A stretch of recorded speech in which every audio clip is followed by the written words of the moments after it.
안녕하십니까, 김영준입니다. 오늘은 수요 성경 강좌 14번째 레위기 두 번째 시간, 레위기 8장부터 15장까지 제사장 위임과 정결 예식에 대해서 함께 나누어 보도록 하겠습니다. 지난 시간에 레위기 첫 번째 시간으로 레위기 1장부터 7장까지 5대 제사에 대해서 함께 나누었습니다. 번제, 소제, 화목제, 속제제, 속건제. 그래서 번소화, 속죄, 속건 이렇게 5개 제사가 되는 것이죠. 번제는 히브리어로 올라해서 가죽을 제하고 몽땅 태워서 하나님께 올려드리는 겁니다. 소제는 곡식으로 드리는 거고, 화목제는 자원제, 서원제, 감사제 이렇게 이제 세 가지로 되는데 그 목적에 따라서 이제 드리게 되는 건데, 이 화목제는 하나님께 드리는 제사이지만 동시에 그 드리고 자기가 이제 예배자가 받은 그 제물의 고기를 이제 가족들, 그다음에 이웃들과 나누어 먹는, 그래서 펠로십 오퍼링이라고 이제 부른다고 설명을 드렸습니다. 그러니까 번제하고 소제도 그 자원, 그다음에 하역 또 감사의 성격이 있지만, 화목제는 이 번제와 소제가 하나님께 드리는데 중심을 두었다면, 화목제는 하나님께도 드리지만 사람들과도 이렇게 이제 잔치를 벌이는 그런 이제 목적을 갖고 있다, 설명을 드렸고요. 속죄제는 그 무심코 그 고의적이지 않게 죄를 지었을 경우에 이제 속죄제를 통해서 이제 그 죄상을 받는 것. 속건제는 그 이 성막에 있는 어떤 그 기구를 갖다 훼손했거나 다른 사람의 어떤 물질적인 손해를 일으켰을 때 5분의 1을 더해서 배상을 하고 이제 이 성막에 와서 속건제를 이제 드리면서 이제 어, 속죄를 받는 그 경우에 이제 드리는 게 이제 속건제라고 말씀을 드렸습니다. 그래서 이렇게 이제 5가지 제사가 있는데요. 레위기 전체 구조를 보면 먼저 7장까지 해서 그 5대 제사가 나오고요. 그 다음에 오늘 말씀드릴 텐데 이제 8장부터 9장까지 이 제사를 이제 집전할 그 제사장을 위임을 하고, 그 다음에 예배자가 이제 제사를 드릴 때 어떻게 정결해야 되는지 하는 것이 11장부터 15장까지 나오고, 16장이 이제 대속죄일로, 그래서 이제 제사법도 세워졌고 제사장도 위임되었고, 이제 예배를 드릴 사람들도 다 정결하게 됐으면 한번 전체적으로 대속죄를 통해서 이제 죄를 속하고, 그 다음에 17장부터 27장까지는 이 성도들이 어떻게 이제 거룩한 삶을 일상에서 살아야 되는지 이렇게 이제 구조로 되어 있거든요. 마치 요거는 그 로마서의 구조하고 좀 비슷하다 말씀을 드릴 수가 있겠는데요. 로마서 아시는 대로 이제 두 부분을 나눠줄 때 1장부터 11장까지는 이제 믿음으로 구원받는다는 이신칭의에 대해서 쭉 그 믿음에 대해서 이제 설명을 하고 있고, 12장에서 16장까지는 이제 구원받은 자가 그 믿음으로 이제 실천해가는 삶에 대해서 말씀하고 있는데, 이 구조하고 좀 비슷하다 이렇게 말씀을 드릴 수가 있겠습니다. 한 가지 이제 또 추가로 말씀드릴 거는 이 화목제에 대해서 그 신약에 그 두 번 좀 오역이 된 부분이 있어서 한번 설명을 드려보려고 하는데요. 로마서 3장 25절에 보면 이 예수를 하나님이 그의 피로써 믿음으로 말미암는 화목 제물로 세우셨으니 이렇게 말씀을 하고 있는데, 요거는 화목 제물이 아닌 거죠. 그러니까 말씀드린 대로 화목 제물은 하나님께도 감사로 제사를 드리지만 사람들과 같이 화목하게 하는 목적, 잔치하는 게 목적인 거거든요. 근데 지금 예수님께서 여기서 십자가에서 돌아가심으로써 하나님께 드려진 것은 속죄 제물인 거지 화목 제물이 아닌 거죠. 그래서 이 화목 제물은 좀 속죄 제물로 번역을 바꿔야 될 것 같고요. 그래서 영어로도 이제 sacrifice of atonement 이렇게 얘기를 하고 있거든요. 그래서 속죄 제물로 이게 해야 된다는 것. 같은 맥락으로 요한일서 1장 2절에 보면 그는 우리 죄를 위한 화목 제물이니 우리만 위할 뿐 아니라 온 세상의 죄를 위하심이라 해서 그 예수님께서 어떤 의미에서는 그 하나님과 이 죄인 사이에 죄인을 화해시키기 위한 화목 제물로 드렸다 이런 뜻으로 여기서 이제 번역을 했는데 그러나 이제 히브리어 여기서 이제 헬라어죠. 헬라어나 또 영어 성경이나 보면 여기서도 the atoning sacrifice거든요. 그러니까 속죄 제물로 드려졌다. 이 죄인들을 죄를 용서하기 위해서 대속 제물로 드려진 것이거든요. 그래서 이것도 화목 제물이 좀 잘못된 것이다. 특별히 이제 5대 제사의 그 화목 제물의 그 정의에서 비춰볼 때는 이것은 화목 제물보다는 속죄 제물이 맞다 이렇게 이해를 하시는 게 좋을 것 같습니다. 그리고 사실 이 5대 제사 뭐 법이긴 한데요. 참으로 진짜 우리가 나눌 말씀들은 너무너무 많은데 나중에 한번 뭐 강의 시간에 이런 데 있으면 그때 드리도록 하고요. 일단 그 재물의 성격하고 이 제사의 성격에 대해서 조금 더 나누고 오늘 말씀 나누도록 하겠습니다. 이 재물은 가축이어야 된다는 겁니다. 자기가 집에서 기르던 가축. 그래서 말씀드렸죠. 산비둘기도 산에서 잡아온 비둘기가 아니라 집에서 기르던 그 비둘기의 종류였다 이렇게 말씀을 드렸고요. 그 다음에 재정 형편대로 드리라고 했습니다. 그래서 심지어 속죄제에도 가난한 자는 이 밀가루, 뭐 기름이나 유향이 없는 밀가루 자체로 소재를 드릴 수가 있었거든요. 그래서 이 피가 죄를 속해준다 하는 우리가 이제 그런 생각, 특히 예수님께서 이제 흘리신 그 보혈 이것 때문에 우리가 이제 피가 속죄한다 이렇게 이제 생각을 많이 하는데 사실 이 제사법에 의하면 이 피가 속죄를 하는 것이 아니고 이 제사를 드림으로 하나님께서 은혜를 주셔서 죄를 사함받는 것이다. 이제 그런 이유 중에 하나가 이제 소제를 드렸을 때도 이제 속죄제가 된 속죄제로 소제를 드릴 수도 있다는 것이 이제 여기 나와 있고요. 그래서 이제 가정 형편대로 이제 드리긴 하는데 흠이 없어야 된다. 그러니까 정성으로 이제 잘 키운 거 온전한 그 가축을 제물로 드려야 된다는 게 나오고요. 여기 이제 중요한 것 중에 하나가 이제 나의 죄를 이제 제물에 전가한다. 그래서 이제 그, 그 가축을 이제 제물로 드릴 이제 동물을 이제 성막으로 가져와서 이 예배자가 그 뭐 양이나 염소나 소에 이렇게 안수를 하거든요. 이 안수가 그냥 머리를 위에 이렇게 살짝 올려놓는 게 아니라 이 머리를 이렇게 누르는 겁니다. 이 누른다는 거는 이 가축한테 내가 몸을 실는다. 곧 가축이 내가 된다. 그 재물이 내가 된다는 뜻이거든요. 그래서 나의 모든 그 죄까지도 이 그 재물된 동물이 이제 가져간다. 이런 뜻이 됩니다. 그래서 이 재물을 이제 예배자가 그 이제 잡게 되는데 결국은 재물이 죽는 것이 곧 내가 죽는 것이다. 이런 의미를 갖고 있다는 것이죠. 그래서 상당히 중요한 것인데 그래서 바울이 로마서 12장에서도 1절에서 너의 몸을 하나님이 기뻐하시는 거룩한 산 제물로 드려라.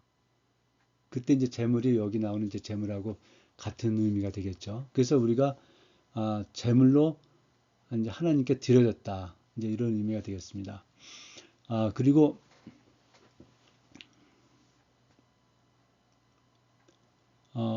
요 제사의 성격에 대해서는 하나님이 하늘에 계셨죠. 그러다 이제 이스라엘 백성들이 이제 시내산에 왔을 때 시내산 위에 이제 나타나셨습니다. 그래서 모세를 부르셔서 십계명도 주시고 이제 율법도 주시고 하셨는데 그러시면서 이제 성막을 지으라 하셨고 이 성막으로 하나님께서 내려오셨어요. 그리고 제사를 통해서 우리가 하나님은 이제 이 성막에 계시겠다 말씀을 하셨고 이스라엘 백성들은 우리들은 제사를 통해서 이제 하나님을 만나게 되는 것입니다. 그래서 이것은 하나님께서 하늘에 계시다, 신의 산에 계시다, 성막까지 내려오지 않으셨습니까? 그래서 이 예배자를 만나기를 원하신다는 거죠. 그리고 예배자를 기다리신다 이렇게 볼 수도 있겠습니다.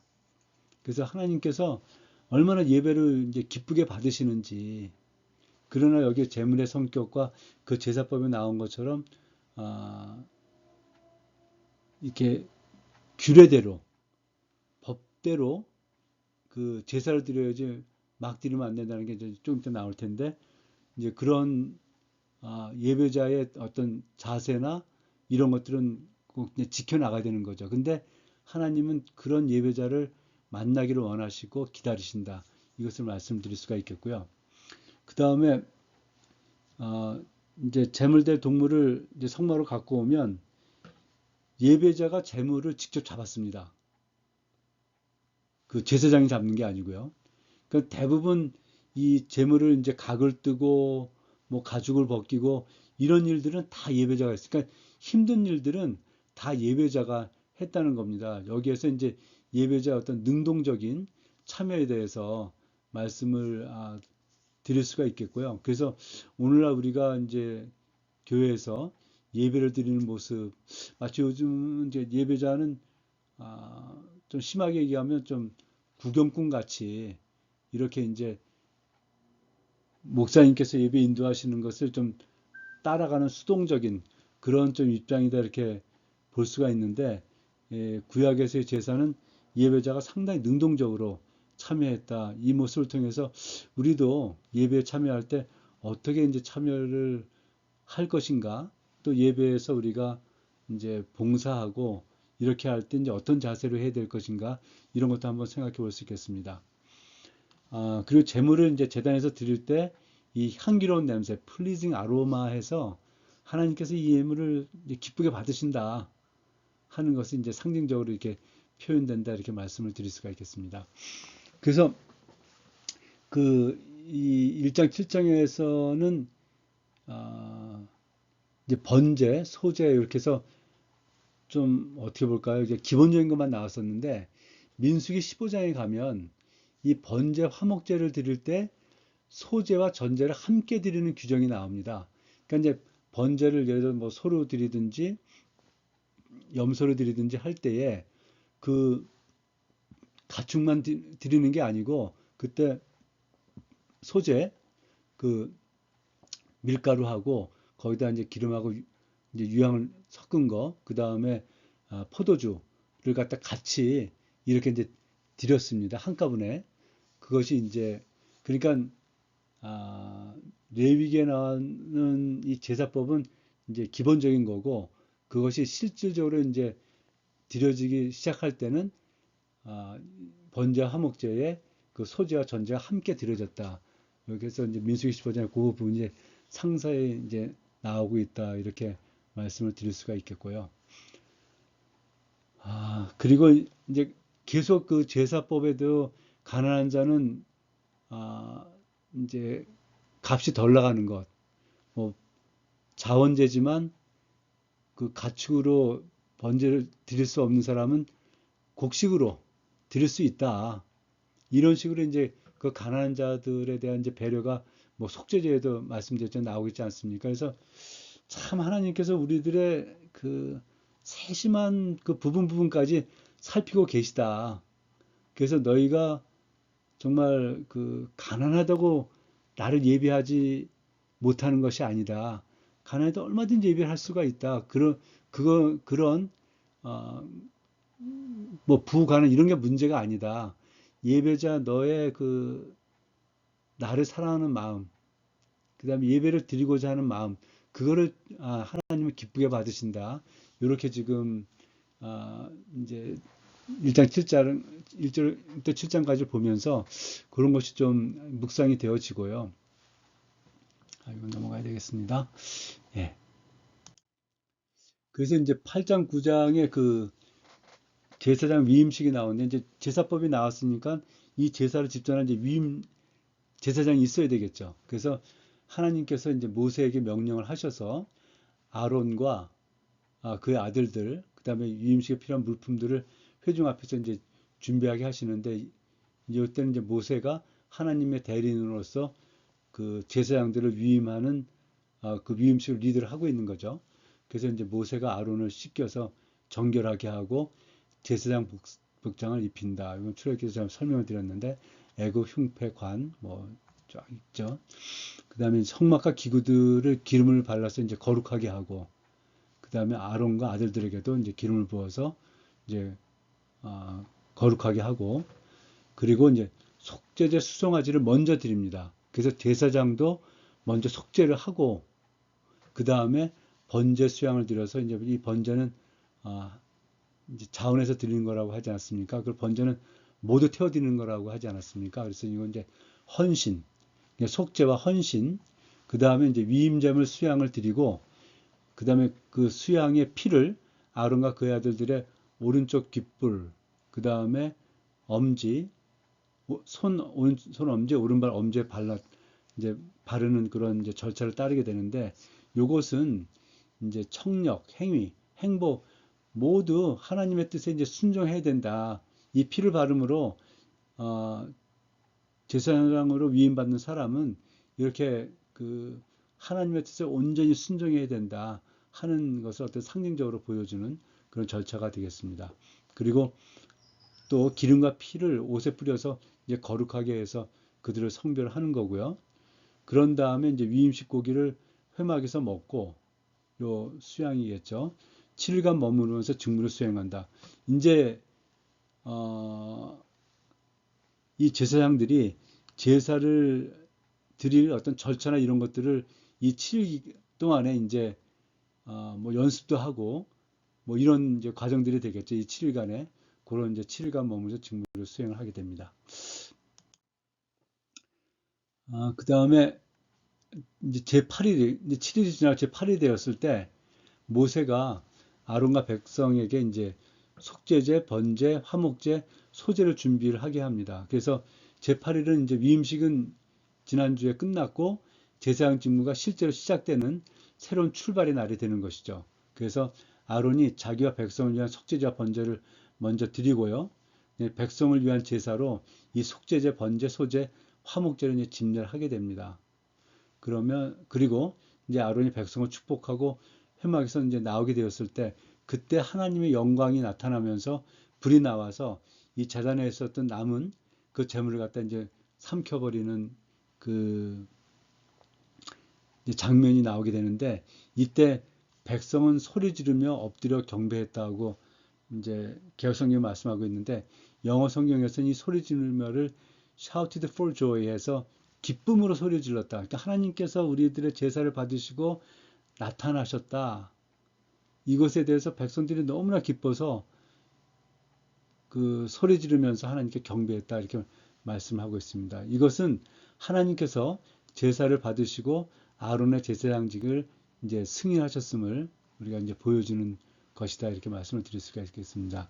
그래서 이제 제사장 위임 이전까지는 모세가 하나님의 명령을 직접 받고 실행을 했지만, 그럼 모세가 제사장 역할까지 이제 같이 했던 것이죠. 근데 이제부터는 제사장이 백성과 하나님 사이에 이제 공식적인 중보자가 돼서 이제 사역을 시작을 하게 되는 겁니다. 그래서 제사장직이 실제로 기능하기 시작하는 이제 역사적인 첫 장면이다. 이스라엘 백성에게는 이제 처음으로 제사장이 이제 공식적인 활동을 시작하신 거죠. 그래서 이스라엘의 예배 체계가 본격 작동했음을 이제 선포하는 그런 날이다, 중요한 날이다 이렇게 되는 거죠. 그래서 아론이 중보자로서 처음으로 공식적으로 그 제사를 이제 그 제사법에 따라서 드렸던 날이 되는 거고요. 반복됩니다만 아론의 첫 집례는 이제 단순한 제사 이상의 의미를 갖고 있습니다. 그것은 하나님이 정하신 질서 아래에서 속죄, 정결, 거룩, 중보의 질서가 공식적으로 작동하기 시작한 순간이다. 그래서 이것은 그리스도의 사역에 대한 이제 구약에서의 어떤 모형, 예포로서 어떤 신학적인 의미도 갖고 있는 그런 중요한 그 절차다, 중요한 날이다. 이렇게 설명드릴 수가 있겠습니다. 10장에 이제 거룩한 제사에 대해서 설명이 나오는데 아론의 아들 나답과 아비후가 여호와께서 명령하지 않은 다른 불을 분향하여 이제 즉각 하나님의 불에 의해서 이제 죽임을 당하는 사건이 나옵니다. 그때 이제 모세가 하나님의 거룩과 영광의 기준을 강조하면서 나는 나를 가까이 하는 자 중에서 내 거룩함을 나타내겠고 온 백성 앞에서 내 영광을 나타내리라 하셨느니라 이렇게 말씀을 전합니다. 그래서 나답과 아비후의 시신을 집 밖으로 옮기고 아론의 남은 두 아들 엘레셀과 이다말인가요? 그쵸? 예, 두 아들에게 너희는 애통하지 말고 성막을 떠나지 말라는 명령을 내립니다. 그리고 제사장에게 이제 술 마시지 말 것과 거룩함과 속됨, 정결과 부정을 그 분별할 책임이 제사장이 있다는 것을 강조하는 것이죠. 이런 것이 되어서 제사를 집전을 제대로 할 수가 있다는 거죠. 그렇게 되지 않으면 나답과 아비와 같이 죽을 수 있다 하는 것을 여기서 말씀을 하고 있습니다. 화목제물 중에서 이제 제사장의 몫은 이제 소재에 남은 것하고 그 가슴하고 오른쪽 뒷다리라고 했었죠. 근데 이것을 아까 엘아사 이것을 다 태워버렸죠. 그래서 이제 모세가 화를 냈었는데 아론이 아니 이렇게 했는데도 이 두 아들이 죽었는데 이걸 어떻게 먹습니까? 하고 이제 이렇게 변명을 했을 때 모세가 그뭐 합당하다 이렇게 얘기를 하죠. 그래서 여기 보면 남은 제사장 엘라사가 이다말의 속죄제물의 규례를 그 다 태워버려서 어겼긴 했는데 모세는 그들의 정당한 사유를 듣고서 이제 용납을 해줬다 이렇게 말씀하고 있습니다. 그러면서 여기 이제 요 10장에서 15장 사이에 이 정결례에서 굉장히 중요한 말씀인데 너와 네 자손들이 회막에 들어갈 때는 포도주나 독주를 마시지 말라. 그리하여 너희 죽음을 면하라. 이는 너희 대대로 지킬 영영한 규례라. 그리하여야 너희가 거룩하고 속된 것을 분별하며 부정하고 정한 것을 분별하고 또 나 여호와가 모세를 통하여 모든 규례를 이스라엘 자손에게 가르치리라 이렇게 말씀을 하고 있습니다. 조금 보완 설명을 드려보면요. 이 다른 불을 들이다가 이제 죽었다 이렇게 되어 있지 않습니까? 요 향로는 요 이제 그림이 이렇게 나와 있는데요. 불이 붙은 숯을 나르는데 나르는 이제 기구고요. 율법에 의하면 대제사장이 이 향로에다가 이 성소 바깥에 이제 동쪽에 있는 그 성막 문으로 들어오면 바로 이제 번제단이 있지 않습니까? 그 번제단에서 불을 담아서 그 위에 하나님이 명하신 이 향료 만드는 방법을 이제 출애굽기 3장에서 말씀을 하셨죠. 그걸 채워서 지성소에 들어가서 그 성소죠, 성소. 성소에 들어가서 지성소 앞에 있는 그 향단에다 이제 향을 피웠거든요. 향을 피웠는데, 어, 예.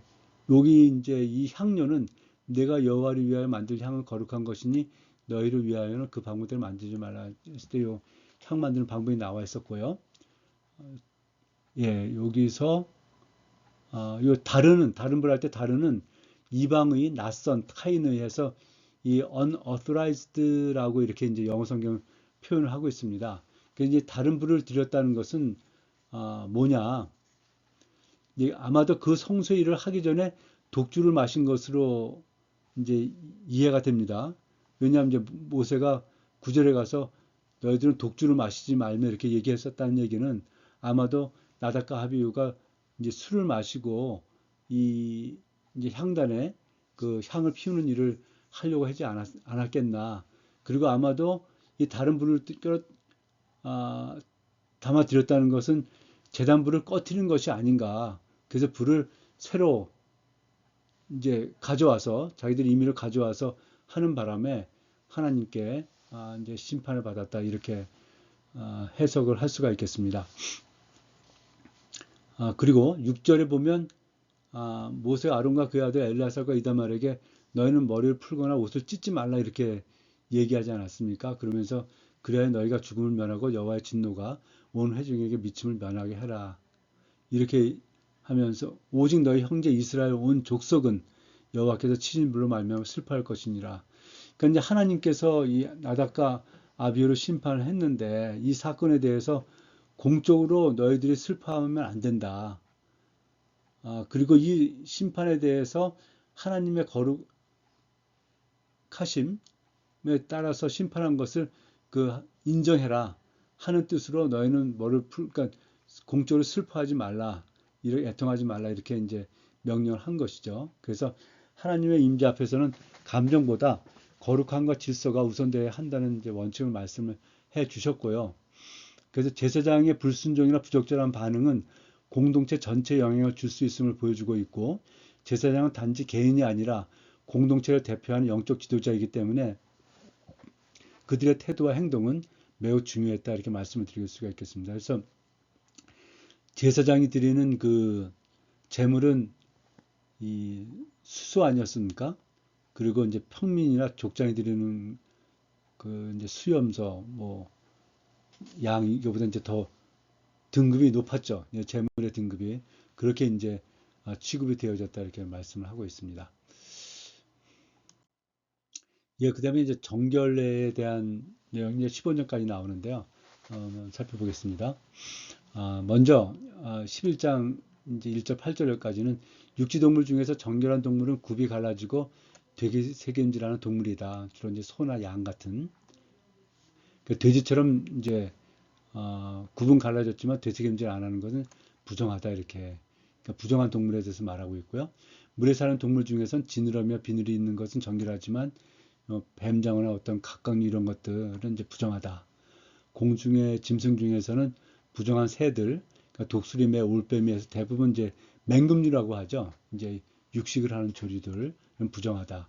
그다음에 날개가 있고 기어다니는 것들은 대부분 부정한데 이제 메뚜기 종류는 뭐 괜찮다, 정하다 이렇게 말씀하셨고요.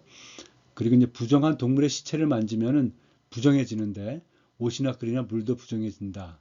그러니까 죽은 동물이 떨어진 토기 그릇은 깨트려야 하고 식물 자체는 부정하지 않지만 만약 물이 닿은 곡식이 있다면 그것은 부정하다 이렇게 말씀하고 있습니다. 그 땅에 기어다니는 동물들, 벌레, 뭐 도마뱀 같은 것은 먹지 마라 이렇게 얘기를 했습니다. 이제 부정한 것들은 다 먹지 말아야 되는 것이죠. 그래서 이 하나님의 거룩함에 합당한 게 이제 정결함을 유지해라 이렇게 말씀을 하고 있습니다. 예, 다시 한번 나는 여호와 너희 하나님이라 내가 거룩하니 너희도 몸을 구별하여 거룩하게 하고 땅에 기는 길짐승으로 말미암아 스스로 더럽히지 말라. 나는 너희 하나님이 되려고 너희를 애굽 땅에서 인도하여 낸 여호와라. 내가 거룩하니 너희도 거룩할지어다. 한번 강조를 하고 계십니다. 그래서 이 이제 기준들이 뭐냐 하는 것을 좀 설명하기가 쉽지가 않은 거죠. 설명하기가 쉽지가 않은 건데 일단 이렇게 좀 보시면 될 것 같습니다. 이 경계를 넘나드는 거 있지 않습니까? 그러니까 뭐 물에서도 살다가 땅에도 기어오려고 예를 들면 악어라든지 뭐 이런 종류 같은 것들 되겠죠. 이제 그렇게 경계를 넘나드는 것은 대부분 부정하다 이렇게 보고 있는 것 같습니다. 그러니까 땅에 있으면 땅에서 살고 물에 있으면 물에서 살고 뭐 새야 뭐 하늘에도 있고 땅에도 있으니까 좀 그렇습니다만, 그래서 이제 새 종류에 있어서는 이 이제 맹금류들 이런 이제 뭐 시체를 먹기도 하고 막 이렇게 하니까 기본적으로 이제 이 시체는 이제 이 생명에 반대되는 거 아닙니까? 그래서 여기 구분의 또 한 개념이 이제 시체, 이게 생명에 반대되는 것. 여기 이제 땅에 기는 것들도 부정하다 얘기하지 않습니까? 이 땅은 뭡니까? 하늘에 비교해서 이제 이 땅, 이제 그 시체가 묻히는 곳 해서 이것도 이제 부정한 것으로 이렇게 보는 거죠. 대략 그러한 구분으로 이 정한 동물과 이제 부정한 동물을 이제 구분을 했는데 이것을 그대로 지켜야 하냐 지금도 그 논쟁이 있죠. 지켜야 된다 강력하게 주장하시는 분도 있는데 대체로는 지금은 이것을 꼭 지키라는 것은 아니다. 이렇게 이제 말씀을 하고 있는데 그 예로 예수님께서 그 마가복음 7장 19장에서 그 바리새인들 보고 얘기를 할 때 이는 마음으로 들어가지 아니하고 배로 들어가 뒤로 나감이라 그러므로 모든 음식물은 깨끗하다 이렇게 말씀하지 않았습니까? 모든 음식물이 깨끗하다 이렇게 이제 예수님께서 말씀하셨고 또 사도행전 10장에 베드로가 환상 중에 그 하늘에서 내려오는 그 바구니에 뭐 부정한 여기서 얘기하는 부정한 그런 이제 동물들이 많았는데 그것을 이제 먹으라고 하나님께서 얘기하지 않았습니까? 그래서 내가 못 먹는다 했더니 내가 깨끗하다 했는데 왜 못 먹냐 막 이런 이제 장면이 그 10장에서 나오지 않습니까? 그 고넬료 집에 이제 가기 전에 그래서 이것을 통해서 이것을 지금도 지키는 것은 아니다 이렇게 이제 말씀하는 분들이 이제 대부분이긴 한데요. 뭐라 그럴까요? 그 이렇게 좀 결론을 내면 어떨까 싶습니다. 그러니까 이 음식에 관련해서 특히 이제 동물을 먹는 거에 관련해서 이 하나님의 거룩함에 합당하게 이제 정결함을 유지를 해라 그런 거죠. 그러니까 아, 이 단지 어떤 그 예배를 드리고 제사를 드리는 것뿐만이 아니라 이 일상에서 뭐 식사라든가 위생이라든가 이런 것에서 또 시체는 어떤 사체는 접촉하지 말고 이렇게 이런 걸 통해서 너희들이 하는 모든 생활에서 이제 음식에 있어서도 하나님의 거룩함을 나타내는 것이 합당하다. 이것을 아마 말씀하시는 게 오늘날로 우리가 이제 해석을 해보면 그렇게 되지 않을까 생각을 해봅니다. 그 다음에 12장에는 이제 그 출산 후에 여인의 이제 정결 예식에 대해서 나오는데요. 아들을 낳으면 7일간 부정하다 했고 그 33일간 이제 정결 기간을 갖습니다. 이 기간 동안에 이제 성소에 가까이 가지 못하고 또 성물은 뭐 당연히 만지지 못하는데 그럼 총 40일이 되겠죠. 그래서 이 아들은 8일째는 이제 할례를 받게 되고요. 딸을 낳으면 두 배입니다. 2주간 부정하고 66일간 정결 기간을 가져야 됩니다. 정결 기간이 끝나면 산모는 번제와 속죄제를 드려야 하며 제사장은 여인을 정결하다 이제 선언을 하게 됩니다. 그래서 앞에 그 제사법에 말씀드린 것처럼 뭐 여인이 아이를 낳은 게 죄가 아닌 거죠. 그래서 여기서의 그 속죄죄는 요 정결 기간을 거쳤다. 그러니까 이제 이 정결이라는 게 뭐냐면 이제, 이제 그 여자가 애를 낳으면 이제 출혈을 많이 하지 않습니까? 이제 이게 피잖아요. 그것도 이제 생명에 관련된 일이고 이제 피를 많이 쏟았고 했기 때문에 이 정결 기간이 필요하다는 것이었고요. 그래서 그 정결 기간이 끝났음을 확인하기 위해서 이제 제사를 드리는데 그래서 그건 속죄제라기보다는 정결제다 하는 게 이제 맞겠다고 이제 설명을 드렸었고요. 여기서도 이제 경제적으로 어려운 자는 비둘기 두 마리로 드릴 수가 있다. 이제 한 마리 한 마리 해갖고 한 마리는 이제 그 제물로 드리고 한 마리는 그 피를 해서 이제 놓아주는 그래서 이제 자유롭게 됐다 이것은 이제 설명하고 있는 건데요.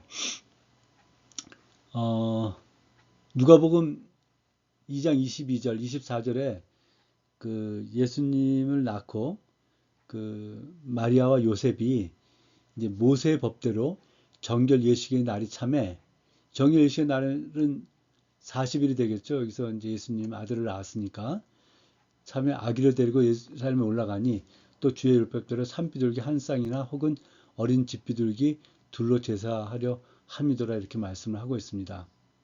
무슨 뜻이죠? 요셉과 마리아가 집안이 넉넉하지 않았다. 그래서 그 소나 그 양으로 드리지 못하고 비둘기로 이제 드렸다 이렇게 설명을 하고 있습니다. 그래서 그 출산은 당연히 죄가 아니죠. 생육하고 번성을 하는데요. 이제 복인 것이고요. 다만 이제 피를 흘림, 이거 이제 15장에 또 나오겠습니다만, 유출, 흘림, 예, 과 관련해서 이제 제의적으로, 그러니까 이제 제사를 드리는 것은 이제 하면 안 되는 그런 제의적인 어떤 부정 상태라고 이제 말씀을 드리겠고요. 그래서 정결 기간이 끝나고 드리는 속죄제는 정결제로 번역하는 게 맞고, 이 제사는 출산 후에 정결 상태가 회복이 됐음을 이제 의미를 하게 됩니다. 그래서 제의적 부정 상태에서 다시 성소에 접근 가능한 상태로 회복됐다는 것을 이제 공식적으로 알리는 그런 제사가 되겠습니다. 그래서 여기 보시면 이제 아들을 낳았을 땐 40일, 그 다음에 딸을 낳았을 땐 이제 80일을 정결 기간으로 뭐 아무것도 안 하죠. 제사를 드릴 필요도 없고 아마도 집에서도 별로 이제 일을 많이 하지 않았을 것 같은데요. 이 정결 기간은 이제 여인이 이제 아이를 낳은 다음에 이 휴식 기간으로 여기 하나님께서 정해 놓으셨다. 그래서 이제 산모에 대한 이 배려다. 이렇게 우리가 해석을 할 수가 있겠습니다. 그런데 그 딸을 낳으면 왜 두 배로 더 쉬었을까요? 이것도 참 우리가 알 수 없는 일이죠. 뭔가 그 신체적으로 딸을 낳았을 때 더 힘든 건지 그렇지는 않을 것 같은데요.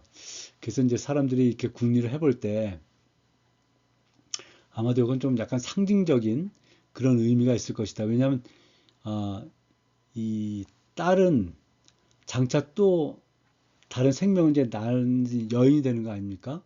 그래서 이, 이 생명을 낳는 그런 이제 주체가 되니까 더 아마 좀 정결해야 된다. 이런 의미로 이제 두 배의 정결 기간을 갖지 않았나. 그래서 잠재적인 생명의 전달자로서 이 정결 규례가 거룩한 어떤 질서, 이주 차원에서 이제 더 길게 요구됐다. 이렇게 이제 볼 수가 있겠습니다. 그 다음에 13장에는 그 피부병과 곰팡이에 대한 이제 정결례에 대해서 나오는데요. 저희가 코로나 때문에 한참 몇 년 고생했죠. 이 피부병과 의백생 곰팡이 등 부정한 증상을 다루고 있고요. 제사장이 그 상태를 진단하고 판별할 기준을 제시를 합니다. 그래서 제사장이 치료하는 건 아니고요. 이 병이 어떤 상태에 있는지, 이제 낫는지 아니면 계속되고 있는지 이런 거를 이제 판단만 하는 역할을 하고 있고요. 여기서 얘기하고 있는 나병은 오늘날 얘기하는 그 한센시 병은 아니라고 지금 다 이제 동의가 됐고요. 피부에 생기는 각종 질환이나 전염 가능성 있는 어떤 피부 질환이 아니었는가. 왜냐하면 이제 의복이나 지백에도 이제 이것이 발생한다 이렇게 얘기하고 있거든요. 그래서 이제 부정하면 상징하는 어떤 물리적인 현상으로 이해를 해야 될 것인데 그런 사람들은 이제 진영 밖에 나가서 이제 격리를 해야 됐던 거죠. 왜냐하면 혹시 전염이 될지 모르니까 그 감염 예방 목적이 있었고 그 다음에 이 뭐죠? 그 이스라엘 백성의 진영 안에 하나님의 거룩하심 임하는 공동체를 위한 정결 유지의 일환이었습니다. 그래서 이제 진영 밖에 있다가 그 사람이 정결하게 되면 공동체를 복귀를 하게 되는데 이는 단순한 의학적인 치료 이상의 의미로 하나님의 백성으로 다시 이제 회복된다 하는 것을 이제 의미를 했습니다. 그래서 마태복음 8장 2장 3절에서 예수님께서 그 나병 환자를 고치신 다음에 손을 내밀어서 그에게 대시며 이르시되 내가 원하니 깨끗함을 받으라 하시니 즉시 그의 나병이 깨끗하여진지라. 예수께서 이르시되 삼가 아무에게도 이르지 말고 다만 가서 제사장에게 네 몸을 보이고 모세가 명한 예물을 드려 그들에게 입증하라. 그러니까 병이 났다고 막 왔다 갔다 이렇게 자기 스스로 할 수가 없는 겁니다. 반드시 제사장에게 그 몸을 보이고 그 제사를 드려서 제사장이 다 나았다는 걸 선포를 해야 그가 이제 진영 안에서 자유롭게 활동을 할 수가 있게 되는 것입니다. 그다음에 이 나병의 어떤 정결례하고 이제 집에 생긴 나병 계속 설명이 나오는데요. 이 제사장이 진 밖으로 이제 나가서 병 나오는 이제 확인하게 됐을 때는 말씀드린 대로 이제 새 두 마리, 백항묘, 홍색실, 우수초를 사용해서 새 한 마리는 흐르는 물 위에서 죽이고 다른 한 마리는 그 죽은 그 새 피를 묻혀갖고 이제 풀어주는 겁니다. 그래서 이제 병은에 있어서는 이제 죽었고 다시 이제 생명으로 나왔다. 속죄와 자유를 상징하는 그런 제사가 되겠죠. 그리고 7일 동안 장막 밖에서 일단 거주해야 됩니다. 아, 이제 뭐 확인하기 위해서. 근데 이제 8일째 되는 날에 이제 번제와 속죄제를 드리고 제사장이 환자의 오른쪽 귓볼, 오른손 엄지, 오른발 엄지에 기름과 피를 바르는 거예요. 제사장 위임식에서 했던 것과 똑같은 거죠. 그러니까 정결케 된 자가 하나님과의 관계 안으로 다시 들어오는 것을 이제 상징한다 이렇게 말씀을 드리겠고요. 그 나병에서 났는데 왜 속죄제와 함께 속건제를 드리는가? 나병은 죄의 결과가 아닐 수는 있는데 그 부정함으로 인해 하나님의 장막과 단절되었기 때문에 정결과 더불어서 이제 속죄가 반드시 병행되어야 된다. 그래서 이것도 뭐 정결제라고 이제 볼 수도 있겠죠. 속건제는 왜 드리는가? 뭐 손해를 입혔는가? 그러니까 나병 환자 부정한 상태로 하나님의 성막, 공동체, 예배 등 거룩한 질서에 간접적으로 그런 데서 이제 봉사 같은 걸 못하니까요. 간접적으로 피해를 입힌 것에 대한 어떤 배상 성격이 있다 이렇게 볼 수가 있겠습니다. 그래서 그리고 이제 집에 생긴 나병이다 했는데 집에 뭐 이제 곰팡이 같은 것들이 막 생겼었겠죠. 그래서 그런 것들에 대해서도 이제 어떻게 처리해라 하는 것이 설명이 나오고요. 여기도 마찬가지로 나병에 그 걸렸다가 회복되는 사람이 제사를 드릴 때 그 형편이 넉넉지 않으면 그 재물의 수를 줄이고 밀가루 기름을 사용해서 이제 드릴 수 있다 이렇게 분명하게 말씀을 하고 계십니다.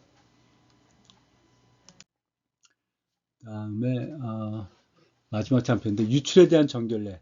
남자의 유출이 있고 여자의 유출이 있는데 남자의 유출에서 이 만성 유출은 뭐 성병이라고 보시면 되겠습니다. 쉽게 남자의 생식기에서 이제 비정상적인 유출이 있을 경우는 이제 부정하다. 그가 접촉하는 모든 것이 부정하고 그와 접촉한 자도 정결 예식을 통해서 깨끗해져야 된다. 이렇게 말씀을 하고 계시는데 이제 회복이 되었으면 유출이 멈추면 7일 동안 정결 기간을 지킨 다음에 비둘기 2마리를 아까 앞에 나와 있는 그 나병 회복된 다음에 드리는 제사처럼 회마 그 가지고 나와서 이제 번제와 속죄제를 이제 드리게 되는 거고요. 그 다음에 이제 성관계를 해서 나온 유출은 뭐 자연 내추럴한 현상인데 이 남자의 정확배출은 이제 부정한 것으로 간주가 되어서 당사자와 여인은 저녁 때까지 이제 부정합니다. 그래서 물로 씻고 저녁까지 이제 부정하다. 그러니까 그때는 이제 뭐 다른 걸 이제 못하는 거죠. 뭐 제사 같은 건 당연히 못하는 거죠. 그것에 대해서 이제 남자의 설명을 하고 있고 여자 유출도 이제 두 가지인데 이제 월경과 비정상적인 유출 이렇게 나와 있습니다. 그래서 여성이 월경을 하면 7일 동안 부정하며 접촉한 사람의 물건도 부정하다. 남성이 성관계를 가지게 하면 7일간 역시 부정해진다. 그래서 7일 동안 이것은 그 여자들이 이제 월경을 하게 되면 뭐 그 월경 통도 있고 그 여러 가지 이제 심리적인 그 변화도 있고 이런 부분들이 있지 않습니까? 그 기간 동안을 갖다 이제 보호한다. 그 기간은 쉬어라. 부정하다고 얘기하고 있지만 그 기간은 쉬어라. 하는 그 하나님의 배려다 이렇게 말씀을 드릴 수가 있겠습니다. 이 비정상적인 유출에 대해서는 생리기간 외에 이제 장기적인 유출, 뭐 자궁출혈이라든가 뭐 이런 부분들이 있죠. 그래서 이제 그런 게 이제 부정하다. 이게 예수님 그 뒤에 와서 옷자로 만졌었던 그 여자 평생 이 뭐 유출로 인해서 고생했었던 여자가 여인이 나오고 있지 않습니까? 그렇게 하다가 이제 유출이 멈추면 7일간의 정결기를 이제 지키고 그다음에 제사장에게 비둘기 2마리로 제사를 드림으로 해서 이제 공동체에 같이 이제 살 수 있는 회복되는 그런 이제 그렇게 되는 것에 대해서 말씀을 하고 있습니다. 이 15장에도 보면요. 남자의 유출병, 그 다음에 성관계로 인한 유출, 여자의 이제 정상적인, 이건 이제 신체적인 어떤 현상이죠. 월경, 그 다음에 비정상적인 유출에서 이게 딱 보시면 A, B, B-A- 이렇게 되지 않겠습니까? 그 제사기 처음에도 말씀드렸고 뭐 내내 말씀을 드리게 되겠습니다만 얼마나 이 그 레위기를 볼 때 아주 논리적으로 구조적으로 쓰여졌는지 하는 것이 여기서도 아주 잘 나타나는 한 예다 이렇게 말씀을 드릴 수가 있겠습니다. 그래서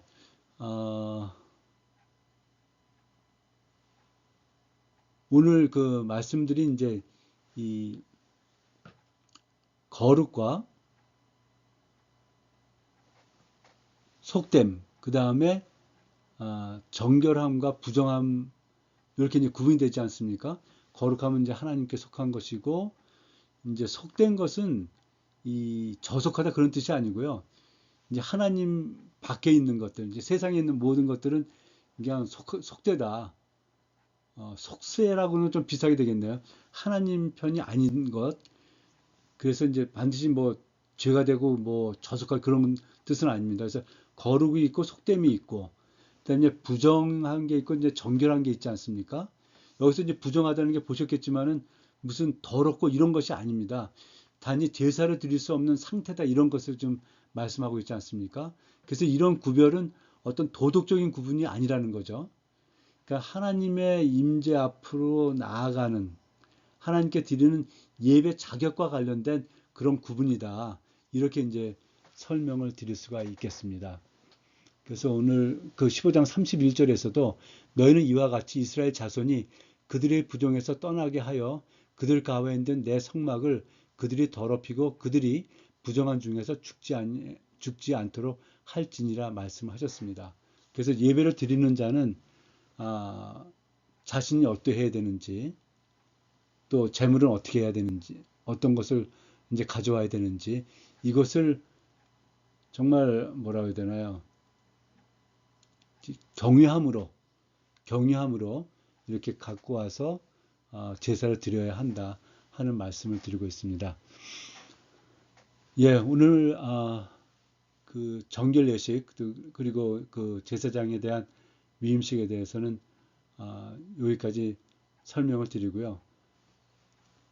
이제 다음 주에는 그 이렇게 이제 예식을 드린 사람들이 이 속죄와 그 다음에 어떻게 이제 구별된 삶, 그 성별된 그런 삶을 살아가야 될지에 대한 그 구체적인 방법들에 대해서 그 나오는 부분들을 함께 나누어 보도록 하겠습니다. 감사합니다.